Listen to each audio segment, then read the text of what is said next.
Research undertaken in Denmark has shown that plants placed too close to Wi-Fi routers have trouble growing.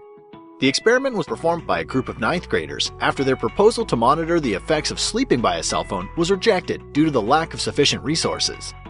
Undaunted, they switched their focus to the more attainable goal of assessing the impact that router radiation from Wi-Fi had on plants. The group planted 12 containers of garden cress seeds and placed half in a room near 2 Wi-Fi devices and the other half in a separate room with no such gadgets. For 12 days, they monitored the progress of the seeds by photographing, weighing, and measuring them. By the end of the test duration, the results were clear. The seeds that were placed near the router had died or not grown as usual, while the others had begun to flourish. The teacher who oversaw the experiment assured critics that the 2 specimens were watered and cared for in the same manner. Their discovery has gotten the attention of a professor at the Karolinska Institute who plans to carry out a similar test, but in a more controlled environment. Apart from one. A sensational piece of research by Joseph Kuhn and his team. In an experiment, the doctor worked with 8 beehives and placed a regular home deck phone inside half of them. The scientists then monitored if the presence of a deck phone would affect the way that bees returned to their hive. The results were astonishing. In the hives where no deck phone was present, the bees returned at a normal rate. But in the hives which contained a deck phone, the bees hardly returned at all. In one hive containing a deck phone, not a single bee returned. To fully understand the relevance of Dr. Kuhn's experiment, we must first understand how a deck phone works. The reason you are able to walk around your home talking on your deck phone is because the base station of the deck phone sends electromagnetic frequency waves, called microwaves, to the handset. This is exactly the same way that a mobile phone mast communicates with a mobile phone.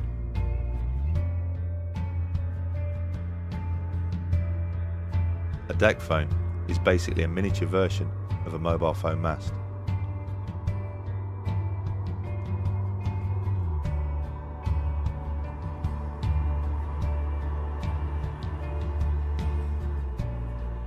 If a bee is affected by what comes out of a deck phone, it will most definitely be affected by what comes out of a mobile phone mast.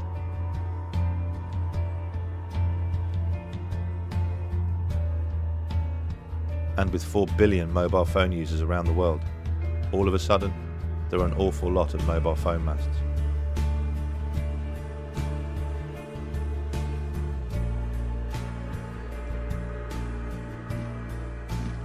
The bee's magnetic sense allows it to navigate using the magnetic lines of the Earth, an ability it has spent millions of years fine-tuning and developing. Does it stand to reason then that such an acute sensitivity would be affected by even the slightest change in the electromagnetic environment? So what about a gargantuan change, and one which has happened almost overnight?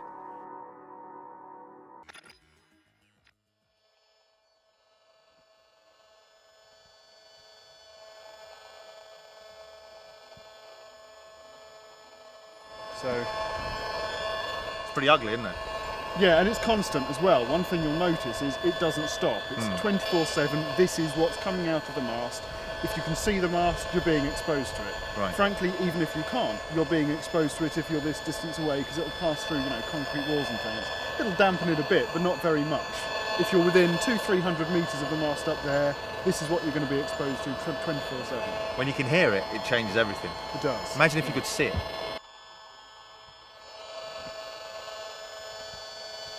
I mean, it'd be the equivalent of seeing a daily smog. Yeah. around you.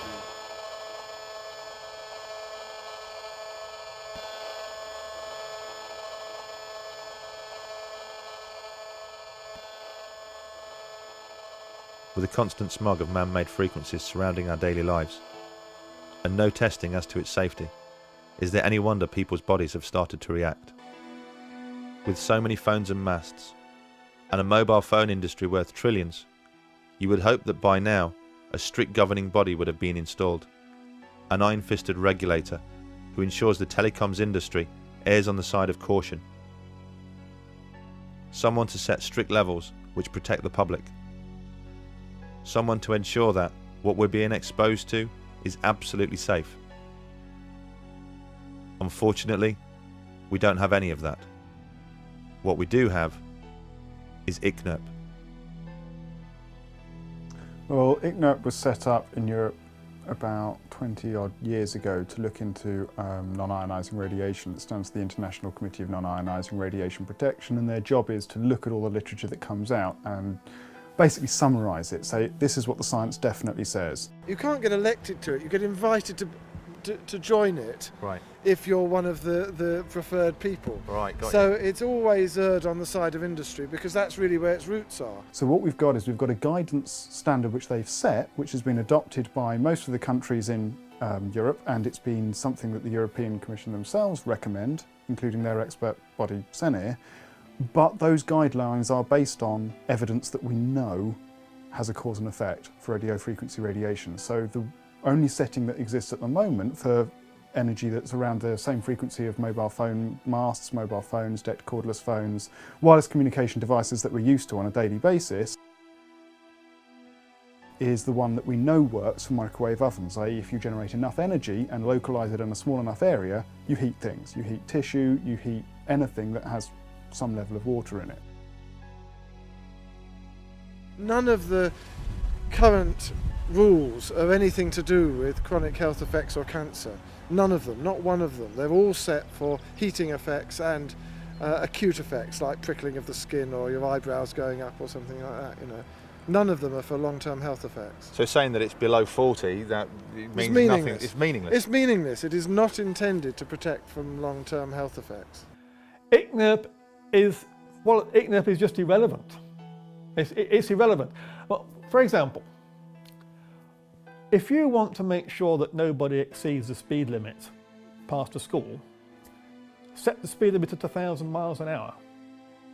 Then everyone will obey the speed limit. No one will exceed it.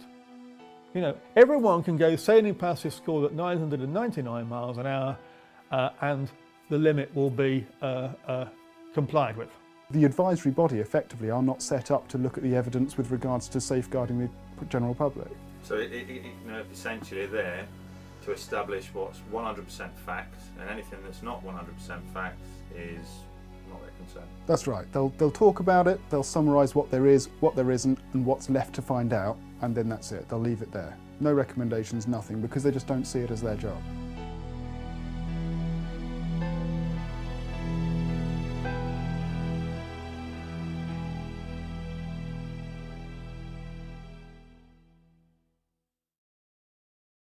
What if I try and make a call? Let me try and make a call. If you try and make a phone call, it'll be almost constant, because it starts a proper sort of two-way high bandwidth transmission. Okay, let's do that. Oh wow. So as soon as it picks up, this is it trying to, and this is once it's on call mode, this is now what the phone's doing. And that's waves going Yeah. from my phone to the base station and then being transmitted from there. And that's it's picked up. That's horrible. And that's basically what your phone's transmitting into your head all the time that you've got it operational and you're using it for phone.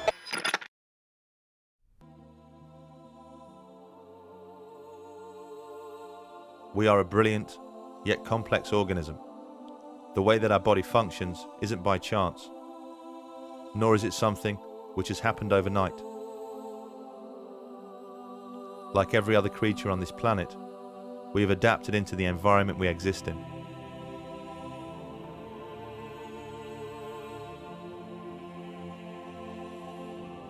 An environment which, since the beginning of time, has had a delicate balance of fields and resonances.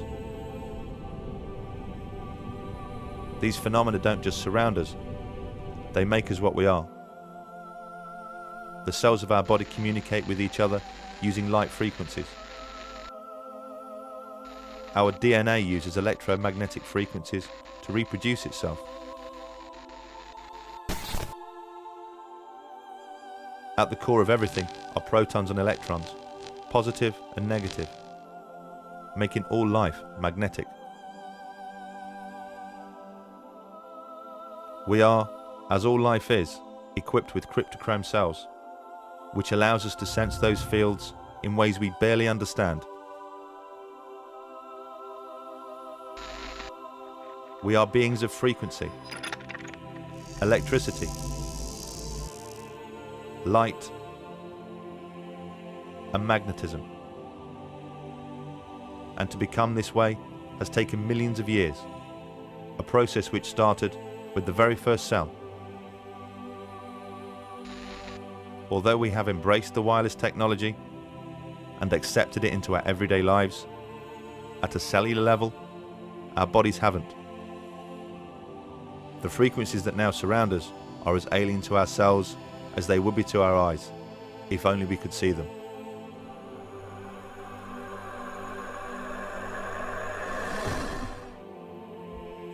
Our children are being born into a world that their bodies simply cannot understand.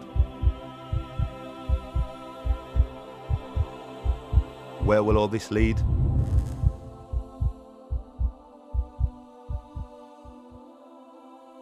As this film is being made, 4G technology is being rolled out around the world. To accommodate this, the ceiling levels are being increased. Wi-Fi is in almost every single home, school and business, surrounding us constantly. Deck phone technology is the norm in almost every single household. At a time when the industries responsible should be displaying caution, they are displaying a reckless disregard for our long-term health. Money talks, and they are about as likely to develop a conscience as the tobacco industries did. If there's going to be a change, it's not going to come from them. It's going to have to come from us. We just need to open our eyes and see the problem.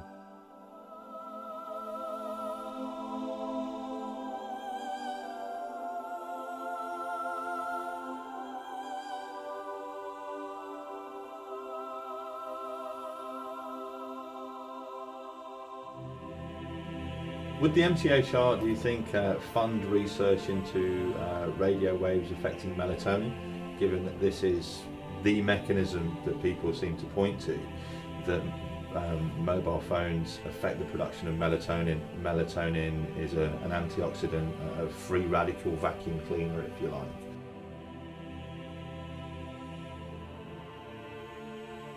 When we issue a call for research proposals, as we're doing at the moment, while we highlight areas that are of particular interest, we invite applications, proposals across the spectrum.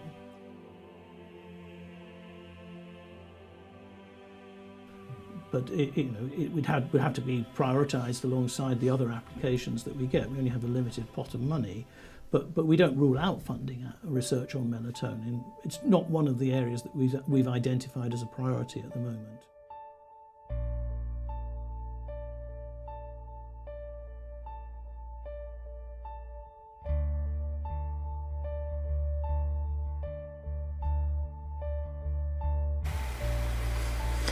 Hello friends, Neil here, EMF Safety Zone. I'm going to attempt to show you what most of us are exposing ourselves to on a daily basis at our computer workstations. Alright, this is my desk where I work, and I purposely turned my modem here, my AT&T Uverse modem, with the wireless function on. And so here's an acoustometer, radio frequency meter. But notice that this modem is innocently sitting here, apparently doing nothing. However, when we turn on the radio frequency meter, it is measuring the transmission of the wireless coming out of this modem. And you can see that the peak signal strength on the left column of this meter is at almost 6 volts per meter. That's as high as it goes. And on the right hand side, the microwatts per square meter in terms of average is sometimes peaking up at 10,000. These are extremely dangerous readings of radio frequency radiation going through my body, and most of us have our modems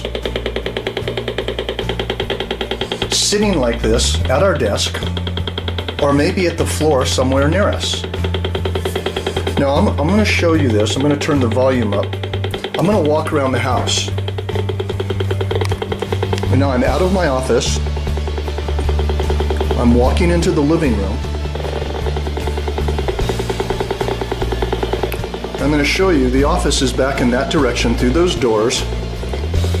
And although the reading is down a little bit on the meter, you can still see that the whole house is more or less being influenced by this radio frequency transmission, because I don't have a cordless phone in this house. I'm going to walk into the bedroom.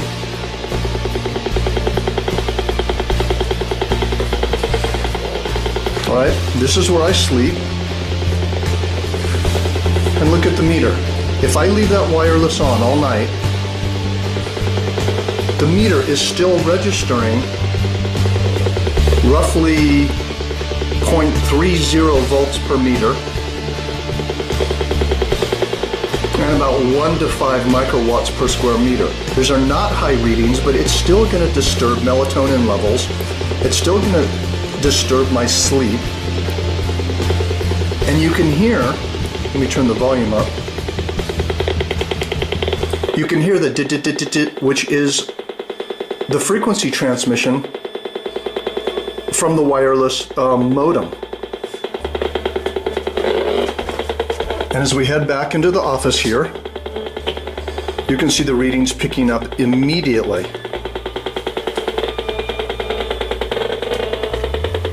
See that? And we're wondering why we're dizzy, nauseous, we have headaches, we have fatigue. This is what we're exposing ourselves to, sitting here working on the computer with a wireless modem.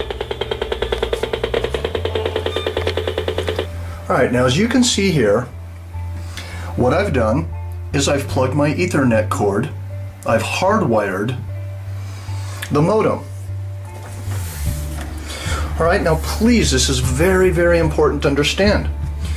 You can think, okay, well, I've plugged my my blue or my yellow Ethernet cord or my gray Ethernet cord, whatever color you might have. I've plugged it into the modem, and I've plugged the other side of it right here into the computer. All right, so now I'm hardwired. Everything's okay. Let me turn on the acoustometer, the radio frequency meter. I'm trying to do this left-handed, and I'm not left-handed. Well, look at this. What's that all about? The readings are still coming off the modem. Let me show you something very important here. This is the AT&T website where I need to go to actually disable the modem. So I go up here, I turn it off, I save it, and now look what happens to the acoustometer. It's still on, have the volume all the way up, and there's no reading. See, now the wireless modem is disabled. Now I'm being free of being exposed to dangerous radio frequency radiation. And this is very important to understand. If I want the wireless function on the modem, I just go back here and I enable the wireless operation and I save it, and the wireless will go back on. So please don't think that with your modem, just because you have an Ethernet cord plugged into it, that the wireless function is disabled. It's very important to disable the wireless function through the software, or you need to call your internet service provider and ask them how to do it. However, once again, as you can see, there's no reading on the acoustometer from the modem. Let me see if I can do this left-handed. So I'm going to go back here. I'm going to enable the wireless. I'm going to save it. And look at that.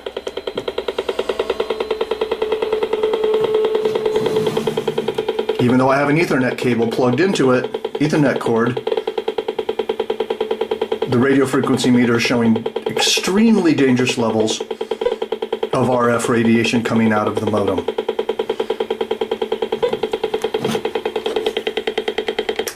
So to make a long story short, plug your wireless modem into an Ethernet cord, plug the Ethernet cord into your computer, and make sure that you call your internet service provider, or maybe you know how to do it, and disable the wireless function on the modem. This will really help your health in a large way. It'll help your sleep. I can't emphasize this enough. All right, thank you.